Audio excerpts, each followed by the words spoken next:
Rebirth of Manchuria plot as Europe faced summer of discontent. Once again, the world faced a long, hot summer of discontent, with the major action likely to be in Europe and East Asia this year.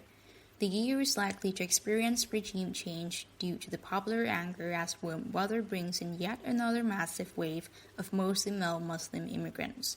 In the Far East, the summit between the US President Donald Trump and North Korean strongman Kim Jong-un has led to serious plotting to revive a Manchurian empire straddling from Mongolia to northern China to Korea to Japan, according to multiple independent sources, including the CIA and Japanese military intelligence. Let's start with the situation in Europe, where governments in Austria, Italy, Sweden, and elsewhere are waking up to the fact that the so-called refugee crisis is actually a Muslim invasion.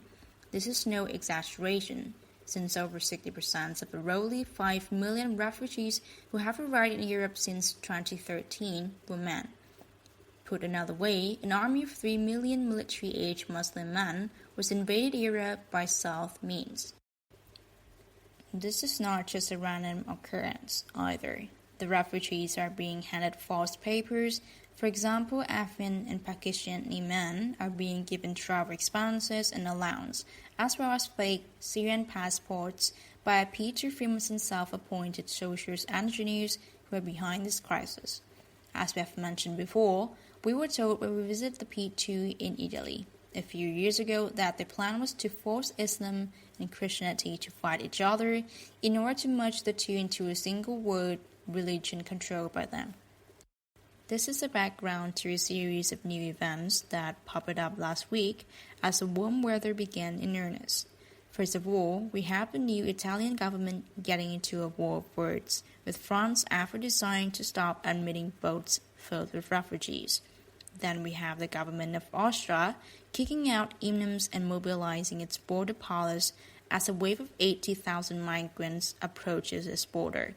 Also, we have mentioned last week, Sweden has mobilized its home guard for the first time in 40 years to deal with the lawless government no-go zones created inside Sweden by this mostly Muslim men.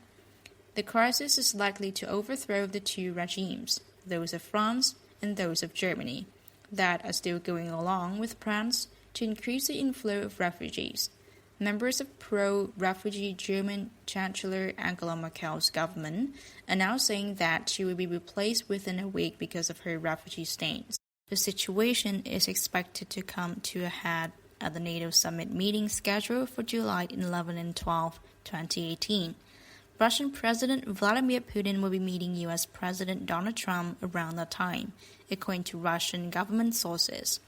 This is definitely connected to the meeting in Finland on June 10 between the top U.S. General Jose Dunford and Russia Chief of the Military General Staff, Gen. Valery Gerasimov, where they discussed the European security issues, Syria, Israel, and other matters. Someone in the know and who is directly involved with the negotiations between Kim Jong-un, Chinese President Xi Jinping, Vladimir Putin, and Donald Trump said. Watch Vladimir Putin carefully during the World Cup, especially his chess move right after the games finish on July 15. An event is scheduled to take place which will change the geography around Crimea. As already agreed, Xi Jinping, Kim Jong-un, and Donald Trump will not allow their governments to get involved. If Putin and the people behind them are serious, it is a good guess they will formally annex the Russian-speaking parts of eastern Ukraine. This move may also be accompanied by regime change in the rest of the Ukraine, as the illegal Khazarian Nazi criminal regime there is removed, Russian FSB sources say. The Russians may also force the other Khazarian Raj regime, the one in Israel, to either remove their Satan-worshipping director Benjamin Netanyahu or else face a full-scale Russia, Iranian, Turkish invasion. It is in this context that we remind you NATO has already said it will not defend Israel. The Jews and all the people living in Israel will be liberated and protected as a result of any such move. Now let us turn our attention to the situation in East Asia. Here we are seeing active planning to revive the Manchuria of the Mongol state running from Mongolia through northeast China to Korea and Japan, according to Qing Manchu dynastic heirs, members of the cabinet of Prime Minister Shinzo Abe, CIA sources, and others. This is not as far-fetched as it might seem at first glance. This is how an Asian-based CIA sources put the moderate versions of this plan. It is all about energy. A natural gas pipeline will be built through the Koreas, originating on Russian side and going through Vladivostok. North Korea will become the Switzerland of the East. Discussing are taking place now to see if Japan will be the recipient of natural gas as well. The result, he said, is that Pyongyang will become the new Singapore. A member of the Abe cabinet confirmed that negotiations were taking place between Japan and North Korea, and that the revival of Manchuria was part of these discussions. Remember now, when Xi Jinping met with Trump at Mar-a-Lago on April 6, 2017, he made it clear to Trump that China had limited power over North Korea. What he really meant by saying that is the ethnic Mongol-dominated northern Chinese military district was de facto largely autonomous.